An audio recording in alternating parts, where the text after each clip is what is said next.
so long, I want to ask you about your family. My great family. I love them all. How's your? We used to talk in the old days. You and I used to spin some yarns about Uncle Hector. How's Uncle Hector? Oh, Uncle Hector. Uncle Hector. He's Polish too, I'm guessing. No, he wasn't Polish. Oh, okay. No, he was from my cousin's side of the family, and he was a great man, my uncle. You know, right. He was an old fella. He actually rode the rails during the Depression. Oh. You know, he was a hobo. Hobo. As you might call him. I don't like that term, but whatever.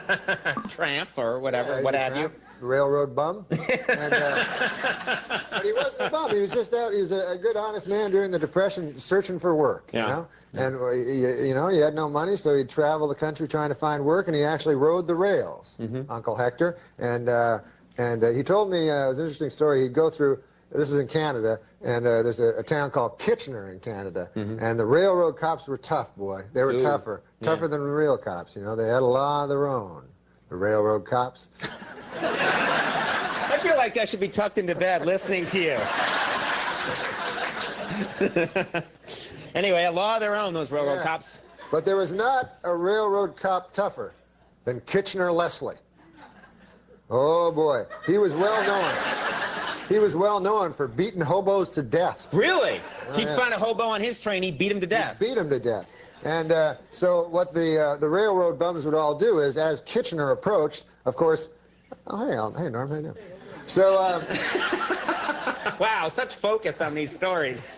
That wasn't a mirror, that was another guy. Oh, it was a guy named Norm. Yeah. So the railroad bums would all hop off before they got to Kitchener to avoid being beaten to death by Kitchener Leslie. Yeah. Anyways, my Uncle Hector, a good man, you know, and he walked into a mine one day. This is a story for that they think the young people could learn from. Don't go mine hopping, kids. During the height of the Depression, where there was absolutely no work, my Uncle Hector walked into I won't say the name of the mining company. It was McIntyre Mine, and he walked in. He had his lunchbox with him and his work boots, and he said, "Sir," he said, "I want a job." And they said, "We have no jobs." He said, "Well, 500 people work here at McIntyre Mine." He goes, "I don't think there are 500 men here better than I." He says, "As a matter of fact, I don't think there are 200 men better than I." He says, I think you'd be strapped to find 100 men better than I."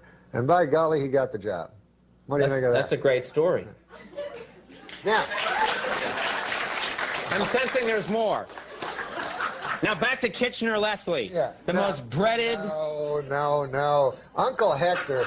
Uncle Hector. What? No. I'm sorry, I'm trying to help you out. No, Uncle Hector. Dad, where's the story going? Uncle Hector worked in a mine, and it's a hellish job, the mine, as you well know. You know, darkness, you know. It's dank. It's dank. Yeah. It's coaly. It's a lot of... What? Well, you're in a coal mine. It's not coaly. It's coal-ridden. It's coal-infested. It's not coaly. It's coal-infested. Yeah. So he worked in the mine, and by God, he worked hard. And after a week of working hard, he said to the shift manager, he said, He said, "By golly, I'd like to have a lady. I work hard, and where would I find a lady here in town?" Well, they said to Uncle Hector, they says, we have sex with animals here. By God, says Uncle Hector, I'm not going to do that. I'm a normal fella. Well, then be to your own devices then. So, be to your own devices? Yeah.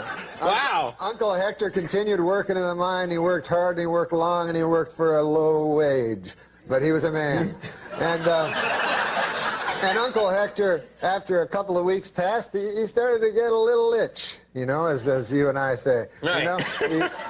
Right. When we're thinking about the ladies, you know? Yeah. And, but he kept it under control. He went again, and he said, "Are you sure there's no ladies here?" "No, we have sex with animals." Ah, my God. 6 months passed, and Uncle Hector couldn't take it any longer, he told me. Right. He said, "By God, I just had to, I'm just a man, I'm weak, you know. I'm not a saint, you know, and I was born in sin, I suppose, and I couldn't resist.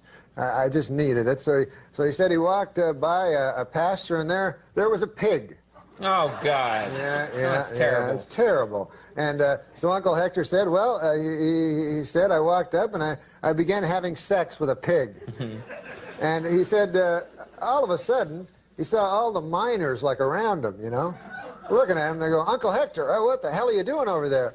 And Uncle Hector's like indignant. He's like, what? Well, you're the guys that told me that you have sex with animals. They're like, Uncle Hector, you damn fool. That's Kitchener Leslie's girlfriend.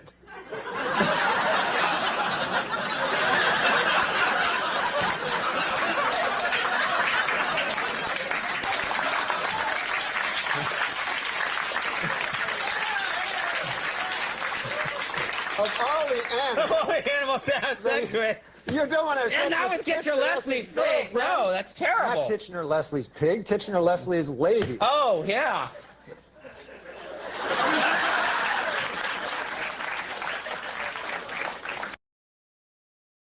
We always run out of time, and I